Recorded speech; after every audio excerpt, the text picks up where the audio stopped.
Today, we have a true game changer for you. Do you ever wonder why anxiety can make your heart race like you've run a marathon and you're just sitting on your couch?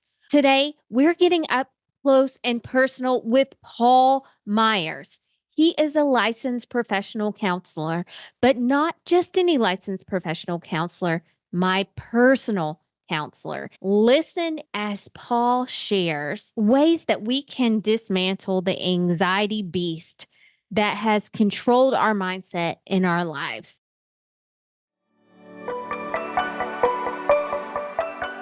Welcome to a new season in our lives. We are on a mission to demolish the arguments that have kept us from taking our next step towards true Christian authenticity. Are you ready to tear down those self-protective masks that are holding you back in life, in business, in relationships? It's about mindset, but more specifically, learning to keep our minds set on Christ, regardless of circumstance. This is the Mindset School podcast. I'm your host, Peggy Easterling. Let's be real, okay? Are you ready? Let's go. Hey, Paul, it is so good to see you here from a different, unique angle. How are you today? Doing well. Thanks for having me on. I appreciate your time. Oh, my goodness. Y'all, I have been looking forward to this so much.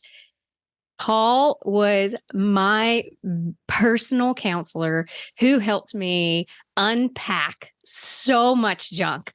And when I started with him, I went in just for a tiny little thing. Paul, can I come see you for a little work issue? But as you know, it became so much more. But Paul, before we get started, do you mind telling the audience just a little bit about yourself? I know you have so much to offer them today. Absolutely. Yeah, counseling has been my life's calling since I was 17. I'm just a go-getter, don't waste my time kind of person. So at 17, I prayed to God and was like, man, what do you want me to do with my life? Like, I don't want to waste my time pursuing something that just isn't what you want for me. And God gave me one word. It was people. And I didn't really know what that meant at the time. Great, that could be anything. I don't, know what that means. So I thought about it. And I'm like, okay, so what's the most influential way to influence people in a direct way? And so I decided to go with psychology as my college major, thinking, okay, the mind, psychology, spirituality, all of it is just interwoven. And so the more schooling I did, the more I realized, oh yeah, this is totally for me, 100%. And so eventually I made it to grad school and I was going through my counseling program at Dallas Baptist, had a Christian background. And all my professors were just saying, don't do private practice out of college. You need to get your feet wet and you need to gain some experience and all these things. And the second I graduated, God just handed me this super amazing, just totally divine. It makes no sense. He just handed me a psychiatrist that he just opened up his office to me. So I literally had a full private practice directly out of college, working with a psychiatrist who's been doing this for like 30 years. And so, anyways, and so God's been just flooding me with clients ever since. And 10,000 clients later, we're still going strong. And I'm still loving it. And so God's been really good and we've grown. And I own my own group practice now where I've got 6 other clinicians here underneath me actually at my practice. And now I supervise other therapists and I'm training them. And so it's really cool to see it all come to fruition and grow and build. And even for you, just watching you grow as well. And now look at you, like you're doing amazing. That's kind of my background, my story and my credentials and all that. I have a licensed professional counselor, it's an LPC license. And yeah, so that's my story. I'm married. My wife and I own and manage the practice. And we've got 2 beautiful daughters. Our oldest is 11, our youngest is 4. And yeah, it's been good. Everything's going well. Awesome. Oh my goodness. I'm so glad I am one of 10,000 because the impact that you had on my life and how you helped me reframe my story and were a part of that process. The God had so many tools working in my life during that time and that season, but I can't imagine the journey. And God used you and your practice as a part of that journey that reframed my story. And I'm so, so, so grateful for that. And to be here today with you, such an honor. So I'm just going to open the door to you and your wisdom and let you speak into the lives of these women and men who come and listen to the insights that you have for us today. So thank you so much, Paul. Go ahead, and we're listening intently and can't wait for what you have to share today. Thank you. You're talking me up here, but it's all God. So I know when we first met, you were struggling with a lot of anxiety, a lot of depression, and just even giving yourself permission to even have emotions was hard, right? You just even allowing yourself to feel was like a wall. It's like you weren't allowed to be a person, you know? And actually that's actually really common. So you're not the only one. I've talked to a lot of people that have that inner battle of minimizing their own feelings and downplaying themselves rather than allowing themselves to be genuine and authentic and real and open. And so I actually wanted to touch on anxiety struggles and some of the symptoms and common themes that I've noticed. And I just want to, at the end, I'll speak to it. I'll talk about the negative, and then I'll talk about some of the positives I've seen really help people that maybe your listeners could apply to their lives that I've seen you do as well. So the first thing with anxiety that I like to go over with people because it's such a buzzword. People just toss it out like it's a lollipop, and they don't really understand the gravity of it or really fully comprehend what it is, or they just misuse the term. And so I just want to define what anxiety is for people, and then we'll talk about ways that it can manifest and then what to do about it. So one, anxiety, if I'm oversimplifying it, is like a alarm system in your body. So fear is a normal emotion that your body has to protect you. I mean, fear is actually supposed to be good. Like if I didn't have fear and I run into a bear, I wouldn't know to run away or be safe. You know what I mean? And so without fear, we would just die off. I mean, we wouldn't even know to protect ourselves. So there is such a thing as a healthy fear, a normal fear of things that are actually dangerous and damaging to our lives and threatening. But anxiety is your body's fear working against you. It's like an alarm system that's getting falsely triggered. And so it's not protecting you, it's actually harming you. It's actually doing you damage, right? I like to imagine anxiety is kind of like having a motion sensor cameras on your front porch on your door because your house got broken into in the past, and so you're all worried your house is going to get broken into. So you put cameras up, and then a bunny rabbit just runs across your porch, and then your alarms are going off, and your camera picks up on it and it starts triggering it and flaring up. And really, it's just a rabbit, it's just a bunny rabbit. You know what I mean? But to your alarm system, it doesn't care. It just detects motion. And so anxiety is a lot like that. It's like your body has a way to protect yourself, but it's just getting constantly triggered all the time to the point where it's inconvenient, it's paralyzing you, it's limiting you, and it's not helping you at all. And so that's a really good way of looking at it is it's fear misfiring. Okay. There's different ways anxiety can manifest though. Like it actually looks a little bit different based on the person. So I wanted to address both the mental component as well as the physiological component because there's actually two different types of symptoms.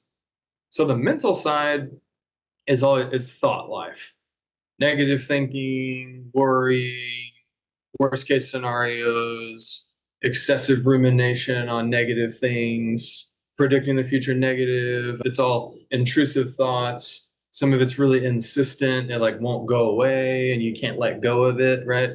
I've had clients describe it's kind of like a brick in their head that they can't get rid of, like until they address it, like it just won't go away. And that's all mental, like what I'm thinking about, what I'm focusing on, the thoughts that are going through my mind, which are all negative. But then there's the physiological side where your body will actually tell you when you're having anxiety, it'll give you signs. The most common physiological symptoms are headaches, nausea. I've even had clients get sick from it just from anxiety. Some people have a hard time with their like gastrointestinal stuff. It's your digestive tract. It just like hates you. It's, hey, let's not do that. Some people get muscle tension and cramps, or they have a hard time breathing, or their chest tightens up, right? And these are all physiological. They're called psychosomatic symptoms, where you have a psychological concern. It's not really something wrong with you physically, it's a mental health disorder, but your body physically responds to that mental health disorder in a negative way, right? Now, there's some science behind that. When your body is having anxiety, it'll actually transition your nervous system functioning from parasympathetic to sympathetic. So parasympathetic is like relaxed, automated, calm, everything's normal, everything's operating normally. Sympathetic is your body's emergency mode to protect you. And anxiety will actually put you there, even though there's no danger, there's nothing going on, but you're there anyways, right? And when we're in that sympathetic nervous system functioning, it actually suppresses your immune system, and it'll flood your system with cortisol, which is a stress hormone, which is where you get all these physical symptoms. You get sick, the mucous membrane lining on your cells gets stripped. So you're just more susceptible to having all these problems. Your brain's consuming all this extra glucose to feed this emotional drain that you're having. I've even had people's blood sugar drop massively. Like I've had clients that have diabetes, they're having an episode, their blood sugar drops. And that's just insane to me that the body is that responsive to mental health, to psychological concerns, just an emotional turmoil, right? So you can see how anxiety can manifest differently. It's not just necessarily thinking negatively, but it's also just physiological as well. Sometimes I've had clients have all the physical symptoms, but they come into my office and they tell me, I'm not really thinking about anything negative, which you wouldn't think that would be the case, but it can be, a lot of times it's both, but it can be one or the other. So I've heard that thoughts are like physical things. It affects our body, that they're actual physical things that we ingest. Like our thoughts hold space in our body and in our brain. So if our thoughts are physical, that in itself makes it make sense to me that our bodies would have these physiological effects to it. And it makes sense to me why I personally dealt with autoimmune issues and stomach issues, gastrointestinal issues after years and years of my cortisol levels being through the roof because of this repeated anxiety and stress mode that I lived in for survival. And I'm yeah. sure there's so many of your clients that experience that. Oh yeah. What do they do in that case? Sure. I build more anxiety codes, honestly, than all of my other codes combined. I'll treat all kinds of issues. About the only thing I won't see is like schizophrenia or maybe certain personality disorders that, I'm just not specialized in, but I'll see pretty much anything else. And if I stack up all of my codes, my diagnosis codes that I build, it doesn't even scratch the surface on the amount of anxiety codes that I build. For me, it's the most common mental health disorder out there.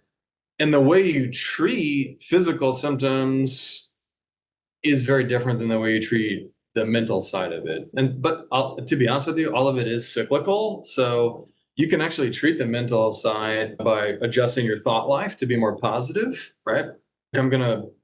As you mentioned, there's a physical neuro pathway in your brain, right? Like our thoughts are physical. Like they create a specific neuro pathway in your brain that if we do a brain scan, you could actually see all that activity. Okay.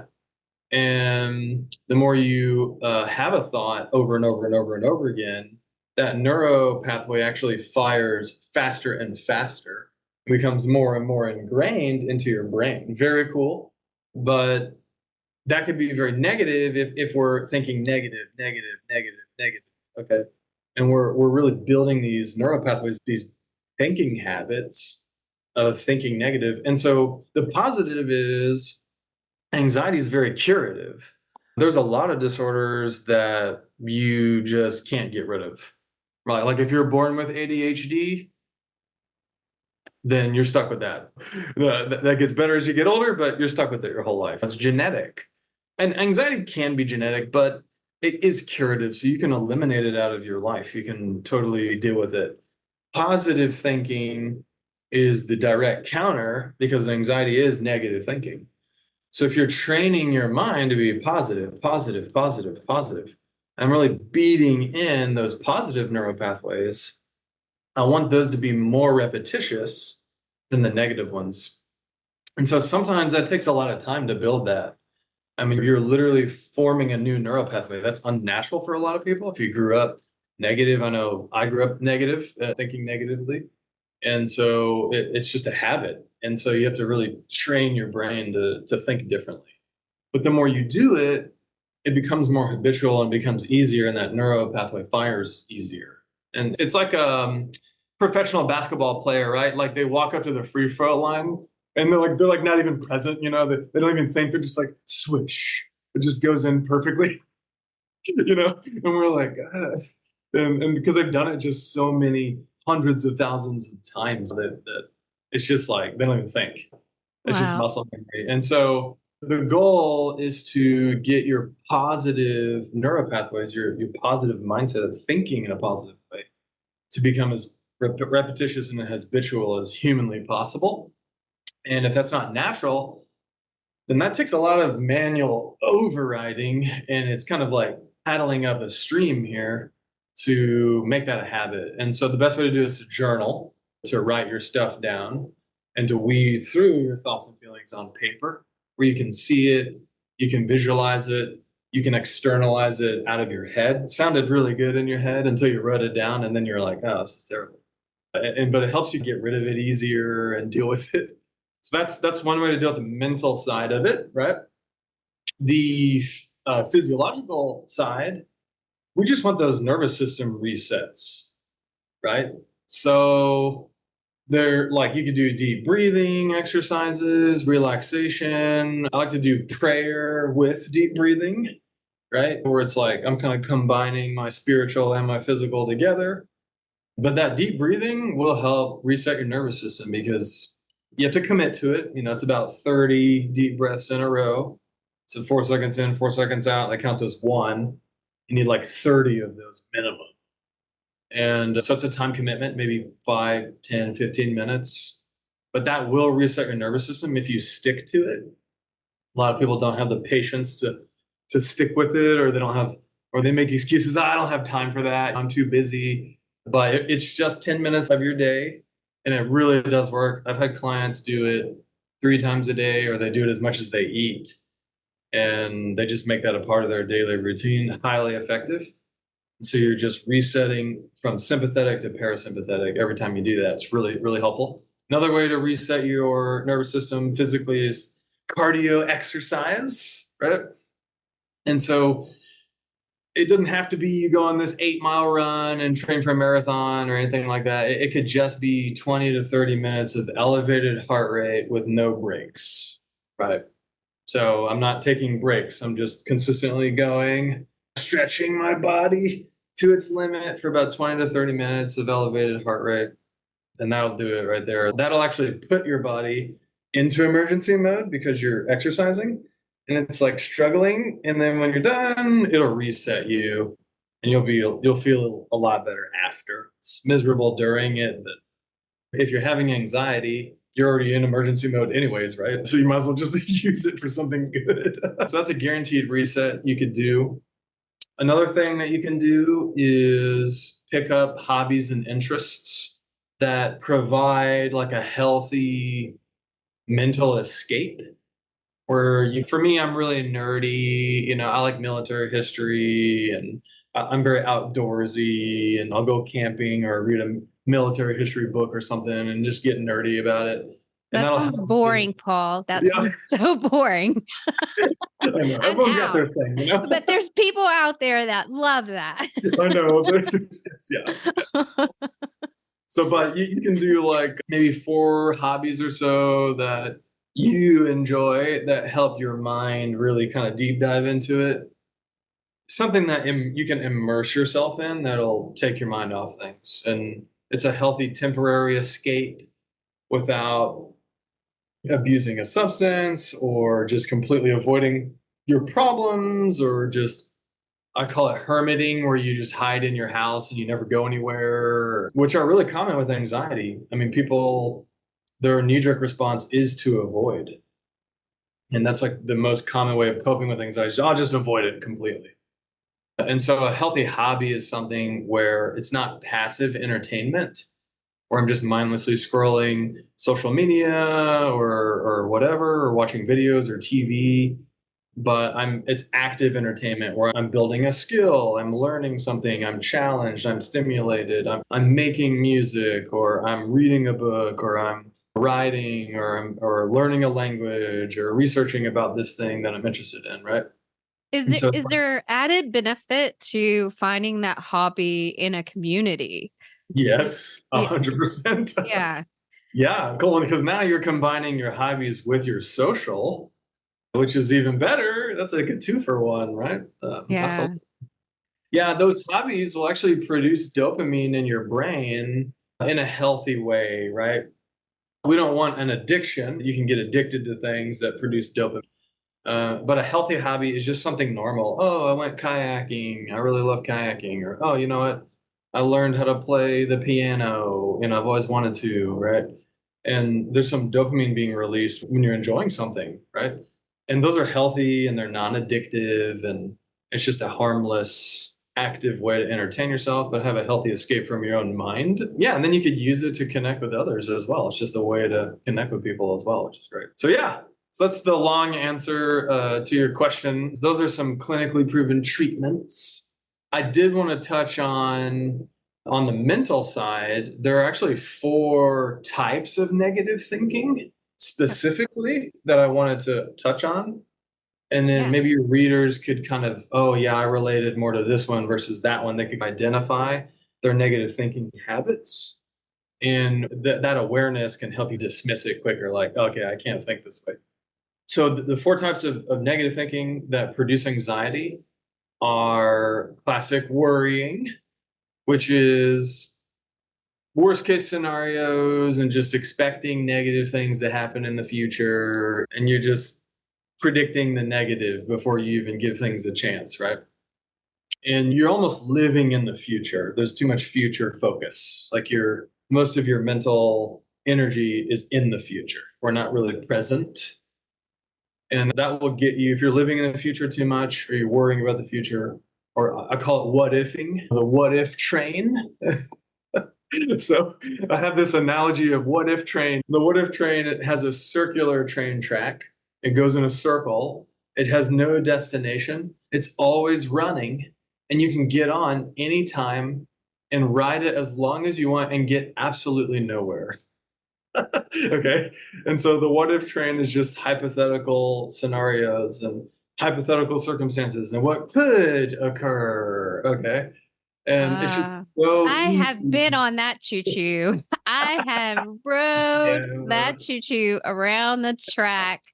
Yeah, no, I get it. I mean, it's common. I would say what if thoughts are the most classic form of anxiety. What if this happens? What if something happens to my family? What if I'm not good enough? What if this goes horribly? It's just, I can go all day with it.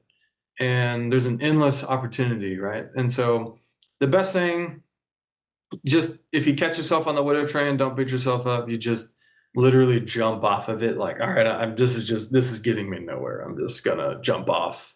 Grab Uh, your Jesus parachute and get off, and he's with you. And then there's no condemnation. exactly. Oh my gosh, I love that analogy. So there's that. So be aware of those, the classic worrying, what if thinking, predicting the future negative. The second type of anxiety thinking is self-criticism. I relate personally to this one a lot, actually, of being really self-critical my whole life and this terrible thought process. And what self-criticism is people really think that if I beat myself up about something, that it's actually going to make me improve. It'll make me better, or it'll protect me from failure, or it'll protect me from embarrassment, or it'll protect me from other people's criticism because I've already got that covered, right? Like, oh, I see, I beat you to the punch. See? So, see, I already beat myself up about that. So, yeah, you can't, right? And so, really, what it is, it's a coping response to to pain, is what it is. Okay. Most people that are self critical, I find, either have parents that were critical or just had really high expectations that are unrealistic to the point where, as children, we adopt those expectations of ourselves. So then we become self critical to try to measure up to those expectations, but they're not realistic. So we're just never really arriving there. We're never really getting there. And we're beating ourselves up the whole way. You can also develop criticism by being criticized by other people in your life. You've been bullied, or a coach, or a teacher, or somebody you dated, or your best friend, or just somebody you loved, you cared about, you respected, criticized you. Ow, it hurts a lot. And those are scars, emotional scars that people carry. And so they become self-critical to cope with it, to not experience that again. Okay.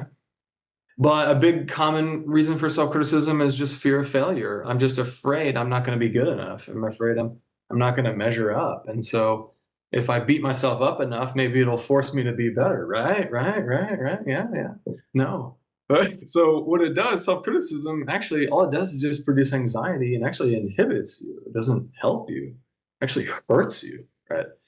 And I have a lot of clients argue with me when I try to make them aware, hey, I'm noticing you've got a lot of self-critical thinking, and I want to help you break that habit. And their immediate reaction when they think about letting go of their self-criticism, they get anxious. They're like, oh no, I can't do that. I would just be terrible. If I didn't beat myself up, I would just be horrible. And so they almost have this need for their own self-criticism. It's like this relationship they've built with it, where they almost need it to like feel less anxious, but it's actually feeding their anxiety constantly, and they don't even realize it. So by shattering self-criticism, you actually will just have less anxiety, and you're not any less capable. Like, you're still just as capable, right? And in fact, if you just put the effort into things, you'll improve and you'll be surprised how capable you are. But the self-criticism, all that does is just hinder you. And my philosophy is increase effort, but decrease those expectations of yourself. Be gracious and kind to yourself. God forgives us. So who are we not to forgive others and to forgive ourselves, right? And so I'm just easing that expectation down while increasing my effort. My effort doesn't change with what I'm pursuing in my life. That's biblical, to honor the Lord with full fervor and do everything with full passion. That's good. And honestly, effort is what yields results, not your capability. I've actually seen really uncapable people do really cool things just Oh, with you're looking at one. yeah, look at me too, actually. Yeah, me too. And honestly, that's God's signature move. That's what he does. He takes our mess, our brokenness, and turns it into something really cool, right? Like Moses just held up a stick, but God parted that ocean. All he did was hold the stick up.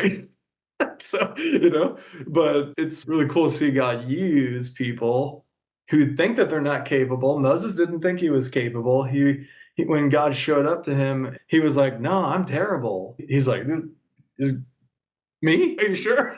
But me? Yeah, yeah. Yeah, like, you got the wrong guy here. Yeah. So self-criticism is unhealthy. It's unnecessary. Okay. Unnecessary. You're not better off. It's just a habit to cope, but you can let go of that, and that's okay, right? And you'll probably have a little anxiety. You peel the layer off, you have a little anxiety, then that's okay. You work through that and you'll realize how capable you actually are even without that. Okay.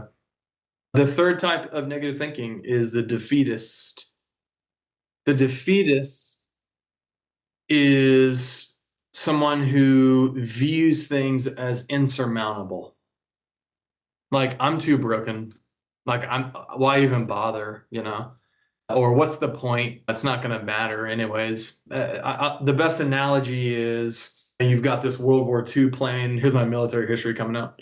You've got this World War II plane on the runway, and it's like about to take off. And it's okay, cool, awesome. But yeah, we're gonna go to war, and it just gets shot down like before it even gets to take. It's just oh no, okay.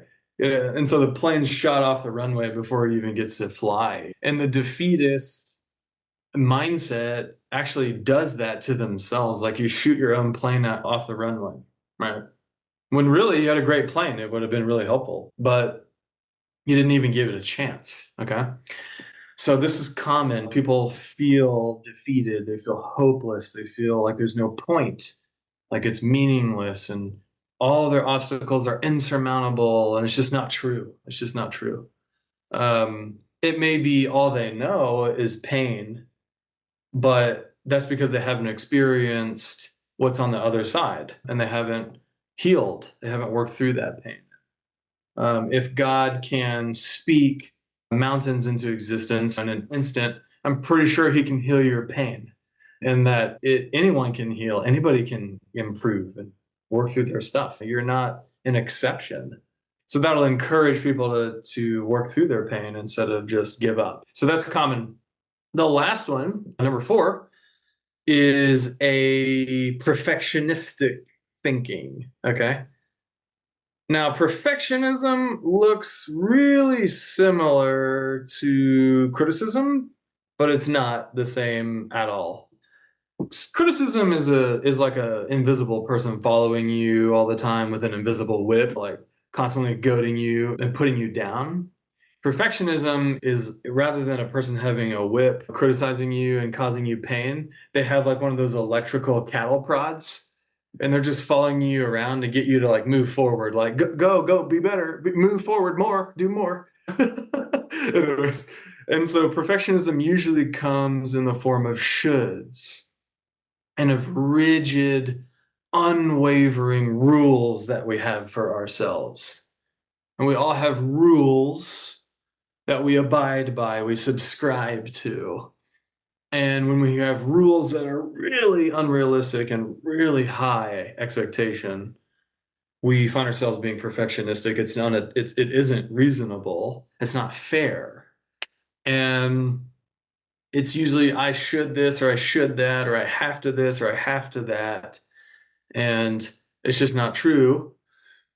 You really don't have to do anything. You know what I mean? God gives you free will to choose, right? There's right and wrong, and there's God's way, and then there's the other way, but you don't really have to do anything. There's no rigid rules in life. And so you can choose in your life. And so a way to shatter that perfectionism is to tell yourself, I'm just choosing to prioritize this right now. So instead of, I should be better at my sport that I'm playing, or I should be more studious in my college classes, or I should be a better spouse to my husband, or I should be more pleasing to my friends, I should be a better friend, or I should be further along by now. You just tell yourself, well, you know what? That doesn't matter. Right now, I'm just choosing to prioritize this. I'm just choosing to prioritize my health, or prioritize my relationship with God, or prioritize my marriage, or prioritize my children, or prioritize my finance, or whatever. Okay. And that'll help with that one, that perfectionistic thinking. Okay. Now, the last few things I wanted to address are the shame and insecurity, because almost every person I've talked to with anxiety, they're highly intelligent, because you kind of have to be, because you're thinking constantly. Right? So your intellect is working against you, a parting gift. Yay. 2, they tend to blame themselves for things. It's very common. That internalization is a self-blame tendency, which we'll talk about. And then 3, there's that self-esteem, that fundamental shame and self-esteem struggle that people have. Okay. And almost always, not quite always, not quite 100%, but I would say in the 90% here, the clients I talk to with anxiety have these tendencies. They blame themselves. They have low self-esteem. They have a lot of shame. They're beating themselves up. You know what I mean? They internalize things. Okay. It's very common. So I just wanted to touch on that. The first thing I'll touch on is the internalization. So internalization is basically a coping strategy of just blaming yourself for everything because it works, right? Right? Like if I go through something traumatic, it's really terrible. Okay. Then I have all these massive negative emotions and they're so big that I can't handle it. It's too much. Okay. And so it's actually easier for me to just blame myself and then move on. Okay, well, I'm terrible. All right, cool. Moving on. Like, I'll just be better. Okay. It's easier to just accept. Oh, okay, I'm just a terrible person. I failed. I'm a failure. I'm a nobody. I'm a nothing.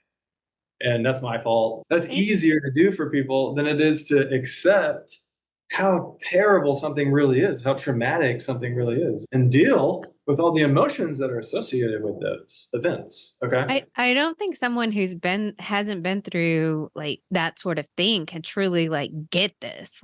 Like Yeah. the blame of someone's self, it's actually easier. It was easier for me Yeah. than to process all of the junk that I had went through. It was easier. I hated myself. Yeah. And it was easier for me to hate myself than to And face it. than to deal with it. Yeah. I had your name in my book to call you, and I didn't call you until a year later. And I came across my journal again, and I was like, yeah, I keep telling myself I'm going to call that exact guy. And I'm so glad I finally did. Yeah, me But too. so that internalization, go ahead. Yeah, no, you relate, and so many thousands of people do, and that's why I just wanted to speak on it. The internalization is a fundamental belief that you're wrong, that you're at fault. Genuinely, I mean, they really think it. And when I tell people, hey, that's not your fault that somebody abused you, and you can't control other people and what they do, it like doesn't compute. It's like error code does not compute. You know what I mean? And so what has to happen is they have to accept what I'm telling them intellectually, even though emotionally everything in them just rejects what I'm saying. Like, hey, that wasn't your fault. And they're like, yeah, it was. And they're like, no, intellectually I get that it wasn't, but I still blame myself. And so there's a huge disconnect with that. With your intellect and your heart, your mind and your emotions, your thoughts and your feelings, there's a disconnect and an incongruency, meaning they're not aligned here, okay, of blaming yourself versus not. So I can know that I'm not responsible in my mind, but still emotionally feel responsible, okay? And that will occur as you get healthier, as you work through your abuse or your trauma, your internalization, which is a common trauma symptom. You will experience that disconnect that I'm talking about. That actually means you're doing it properly. That means you're getting somewhere because at least you've got it up here. You don't quite have it here yet, but you do have it up here. And it starts here and eventually it'll seep in. It'll become real to you, which is good. It's healthy. But that is so common. Blaming self is just a way to cope. It's just a way to move on and not face it and just avoid it. Or sometimes you have been blamed by other people, and if you hear it enough times, you'll start to believe it, even if it's not true, right? And so be aware of that internalization. I try to set people's sense of responsibility healthy where they're just accountable for themselves. Just you. You're just accountable for you, not for other people. You cannot control other people's thoughts, feelings, emotions, perceptions, actions, decisions, words, attitudes, any choices. You can't control any of that with other people. And since you can't control it, you cannot attribute the responsibility of it to yourself. It's different if you total your own car. You ran a red light. I totaled my first car when I was a teenager. That one was on me. That was my fault. I went through, there was actually two lights. The first one was red, the one that I was at, and the second one was green, and I was looking at the wrong light, and I ran a red light and I totaled my car. Okay. Fortunately, nobody was hurt, but that was on me, right? I can control where my own car goes. I'm in charge of my own body, but I cannot control everybody else, what they do with their car, whether they follow the rule. So to blame yourself a lot of the time is for things that really just are other people's behaviors, other people's actions, other people's thoughts. And you can't control that. And if you can't control it, you can't be accountable to it. There's even a verse in Matthew that talks about each individual being accountable for their own soul, to save their own soul that's within you, to choose God, to choose forgiveness, to choose Christ. And through Christ, by trusting in him, you're saving yourself by making that choice, right? And you're getting that forgiveness and that grace and that healing that comes with it. But you can't force other people to make that decision for them. All you can do is tell them about it. They're going to have to choose that for them. And it's like that with everything. So if you blame yourself and you were late, then you can start just taking accountability for you, taking that responsibility of other people and giving that back to them. Here you go. Here's the box. Thank you very much. And you can just focus on you and get you where you need to be. When you're in a good place and you feel like you're in a healthy spot, now you can start taking on other people's boxes and helping everyone else out and basically spreading the love and the healing across the board, right? But first you got to take that responsibility for you, not for others, to heal that. As far as self-esteem is concerned, these go together. These are paired. Shame is a emotion that your body is essentially telling you that you have a need for self-esteem. So shame is the emotional experience of having low self-esteem. Guilt is different. Guilt is I broke my own rule. I violated my own standard for myself. Shame is I'm just wrong as a person. Like I'm just fundamentally flawed and defective and wrong as a person, right? And because we have sin nature in us, shame is natural. In fact, it's the first thing Adam and Eve experienced the second sin entered the world. They felt shame. That's the first thing that happened. Because we have sin, we feel shame. But because we feel defective, because in some sense, our flesh, our bodies are defective. They have sin in them. Our soul is really who we are, is separate from our body.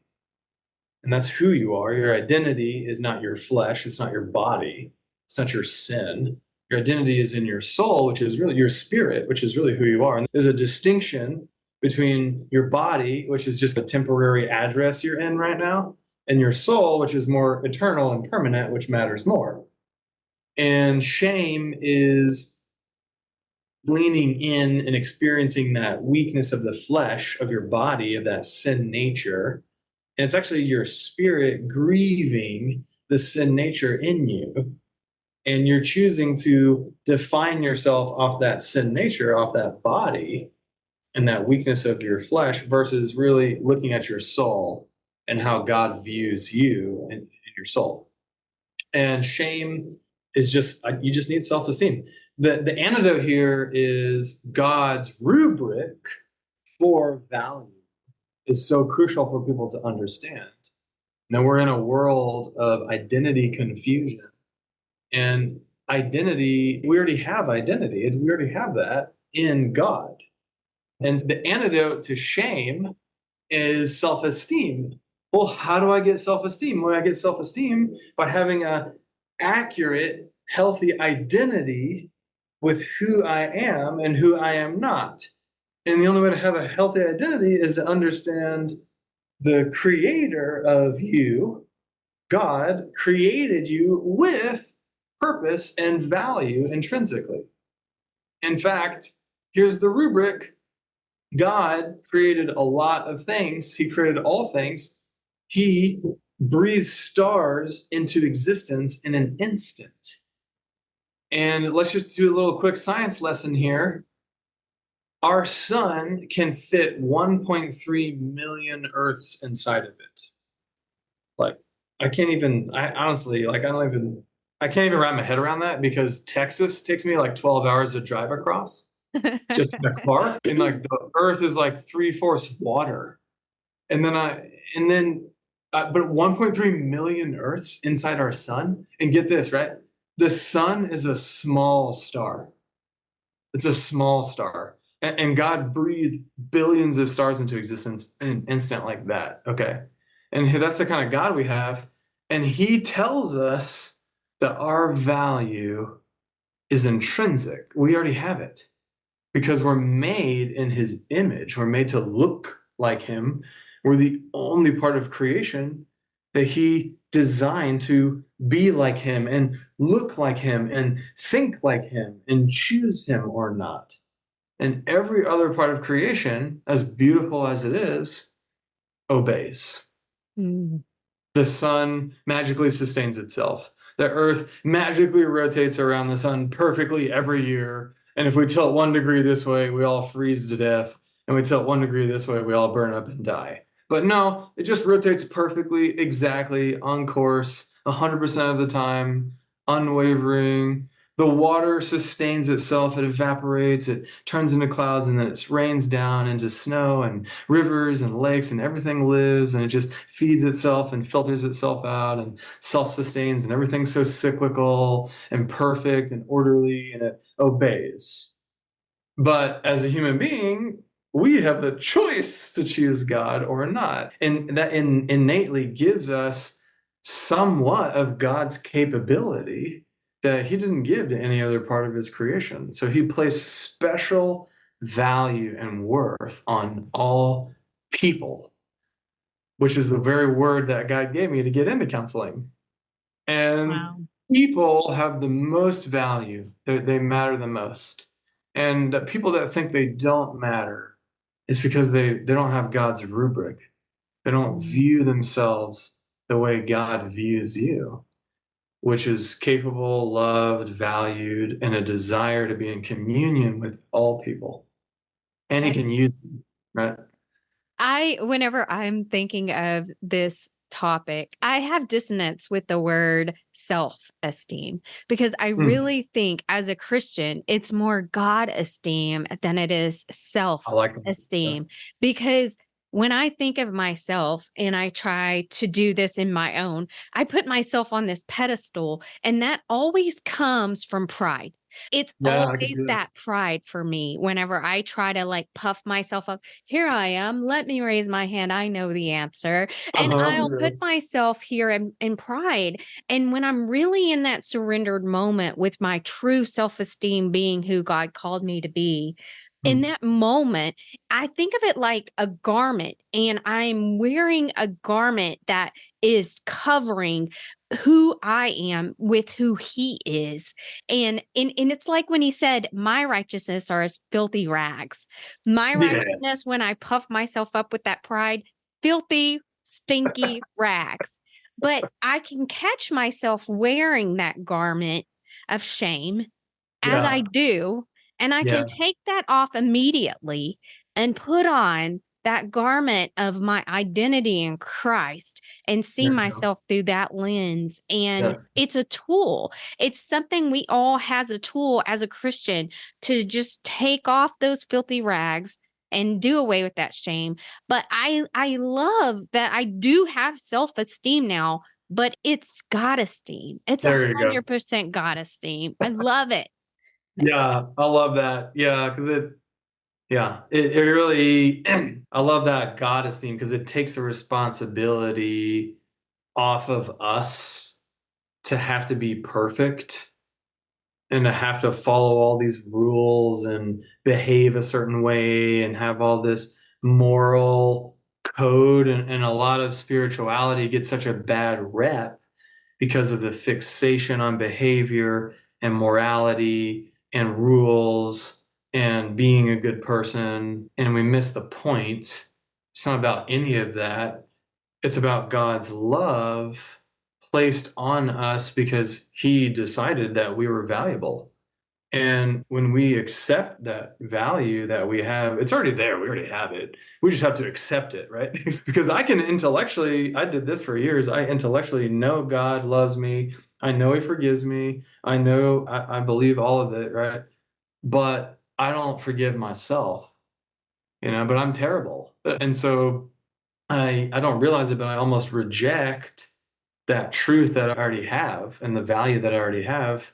It's like me writing you a $3 billion check with, hey, all right, who do I make it out to, Peggy? Okay, $3 billion. Here we go. Here it comes. Okay. It's coming in the mail to you. And then you get it in the mail and you just set it on your desk and you don't even deposit it into your account. You accepted the check, that's good for it, but you just didn't deposit it. You're like, I'll put that in the account later. And it's very hard for people who've been abused or they have anxiety or they're fighting their own sense of value and they've got all these negative experiences that they feel like they're not valuable. And they just fundamentally feel wrong, right?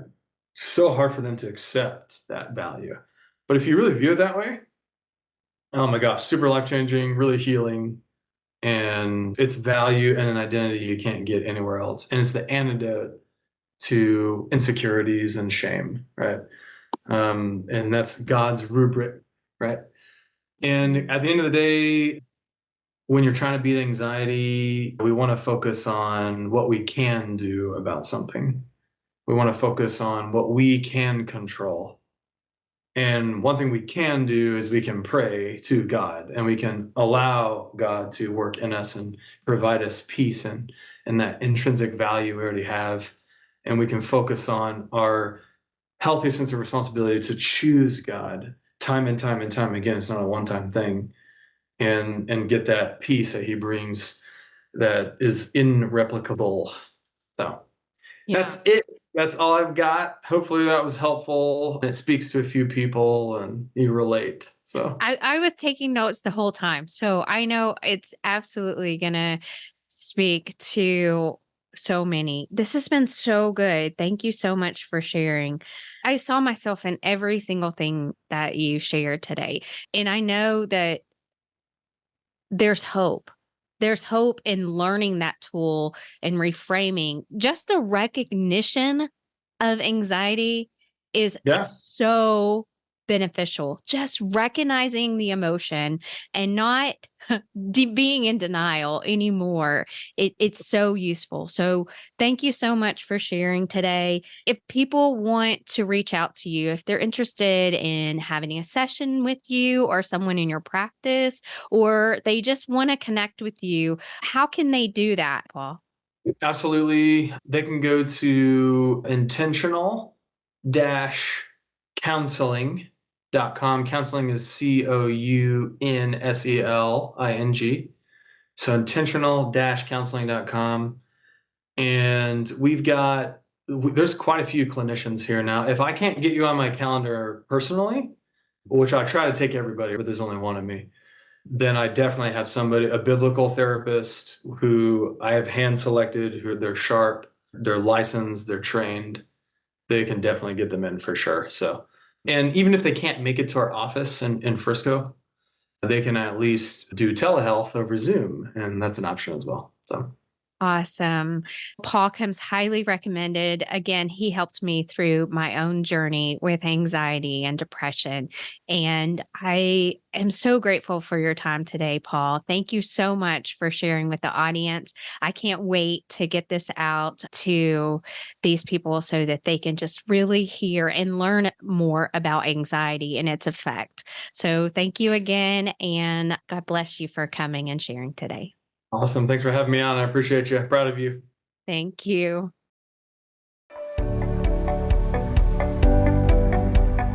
Thank you for joining me today on our journey towards Christian authenticity and a Christ-centered mindset. Remember, the masks that we wear not only hide our true selves, but also keep us held back, living small in life in business, and in relationships.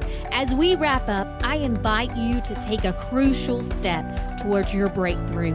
I created the Breakthrough Quiz just for you.